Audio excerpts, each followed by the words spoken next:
Hello நண்பா, welcome back. இந்த tutorial நம்ம என்ன செய்கிறோம்னா ஒரு டை ஸ்டிமுலேட்டர் கிரியேட் பண்ண போகிறோம். டை ஸ்டிமுலேட்டர் ஒன்றும் இல்லை, ஒரு டையை ரேண்டமாக ஒவ்வொரு தடையும் யூஸர் எத்தனை தடவை கொடுக்குறோம் அத்தனை தடவை டையை ரொட்டேட் பண்ண போகுது, ரோல் பண்ண போகுது. அது எப்படின்னு பார்ப்போம். ஃபஸ்ட் நம்ம ரேண்டம்னாலே நம்ம ஒரு ரேண்டம் நம்பர் தேவை. அப்போது ரேண்டமாக இம்போர்ட் பண்ணிக்கணும். இம்போர்ட் ரேண்டம் மாடியூலை நான் இம்போர்ட் பண்ணிக்கிட்டேன். இப்போ என்ன செய்ய போகிறோம்னா ஒரு நம்பரை ஜென்ரேட் பண்ண வைக்கணும். அப்போது number equal to R dot ரேண்டின்ட்டுங்கிற ஃபங்க்ஷன் யூஸ் பண்ண போகிறேன். ரேஞ்ச் என்னென்னா டையில் 1லேருந்து 6 தான் உண்டு, அதனால் 6 யூஸ் பண்ணிக்கிட்டேன். இப்போ என்ன செய்ய போகிறேன்னா இந்த number if number equal to 1 இருந்துச்சுன்னா நம்ம டை 1 பிரிண்ட் பண்ணணும். அப்போ பிரிண்ட் டபுள் கொட்டேஷனில் ஒரு டையை க்ரியேட் பண்ணணும். நான் டையை டைப் பண்ணிவிட்டு ஃப்ரெண்ட்ஸ் டைப் பண்ணிட்டேன். இப்போ என்னென்னா நான் ஒரு டைக்குனா ஒரு 1 நம்பர்னால் ஒரு ஸ்டார் கொடுத்துருக்கேன். இது சிம்பிளாக கோடு இந்த இதை ஸ்பேஸை யூஸ் பண்ணி தான் நான் டைப் பண்ணியிருக்கேன்.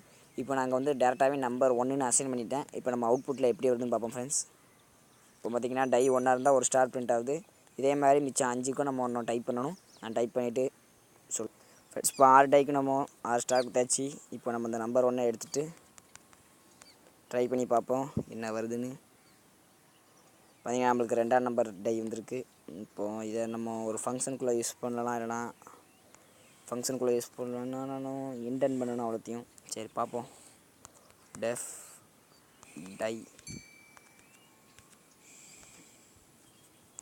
ஆர்குமெண்ட்டை நம்பரை பாஸ் பண்ணிடுவோம். நம்பர்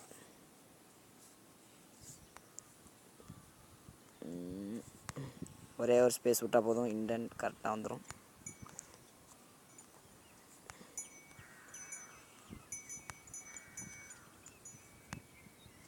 இப்போ என்ன செய்ய போகிறோம்னா எல்லாத்துக்கும் மேலே பிரிண்ட் யூ காட்ட அப்படின்னு சும்மா இருக்கட்டும். ஐயோ போட்டோம்னா பார்க்கணும். இப்போ என்ன செய்யணும்னா நம்ம டையை கால் பண்ணணும். டை என் இப்போ ஒரு தடவை கால் பண்ணால் ஒரே ரேண்டம் நம்பர் தான் திரும்ப ஒரு 2 தடவை கால் பண்ணாலும் அப்போ இந்த நம்பர் ரேண்டம் நம்பர் ஜென்ரேட் பண்ணுறத ஃபங்க்ஷனுக்குள்ளே கொடுத்துருவோம். காப்பி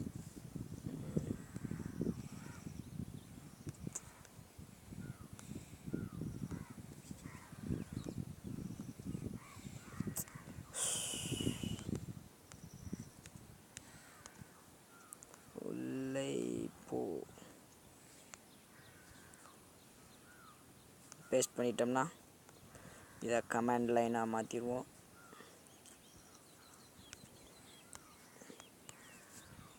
அப்போது ஆர்குமெண்ட் தேவையில்லை, கோலன் வைக்கணும்.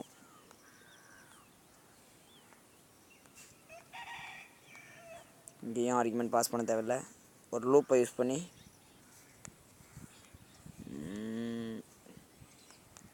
For I in range of ஒரு 10 தடவை டையை ரோல் பண்ணுவோம். இல்லைனா யூஸர்னால இன்புட் வாங்கிக்கிறோம் எவ்வளோ டைம்னு.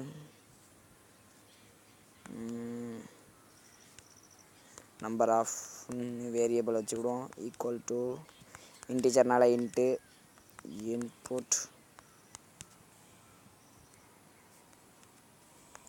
ஹவு மெனி டைம்ஸ் க்ளோஸ் பண்ணிடுவோம். இப்போ அந்த ரேஞ்சுக்கு பதிலாக நம்பர் ஆஃப்னு கொடுத்துருவோம். நம்பர் ஆஃப் இப்போ ரன் பண்ணுவோம் ஃப்ரெண்ட்ஸ். ஹவு மெனி டைம்ஸ்னு கேட்கு. நான் ஒரு 7 டைம்ஸ் கொடுத்தோம்னா 7 தடவை டை ஆகிருக்கு. ஃபஸ்ட் டைம் பார்க்கும்போது 2 கிடச்சிருக்கு, அடுத்தால 6, அடுத்தால 3 கிடச்சிருக்கு, அடுத்தாலையும் 6 கிடச்சிருக்கு, அடுத்தால 1 கிடச்சிருக்கு, அடுத்தால 3, அடுத்தாலையும் 3 கிடச்சிருக்கு ஃப்ரெண்ட்ஸ். இதுதான் சிம்பிள் டை சிமுலேட்டர். அவ்வளோதான் ஃப்ரெண்ட்ஸ். அடுத்த ட்யூட்டோரியலில் பார்ப்போம். பிடிச்சிருந்தா லைக் பண்ணுங்கள், சப்ஸ்கிரைப் பண்ணுங்கள். தேங்க்யூ ஃபார் வாட்சிங்.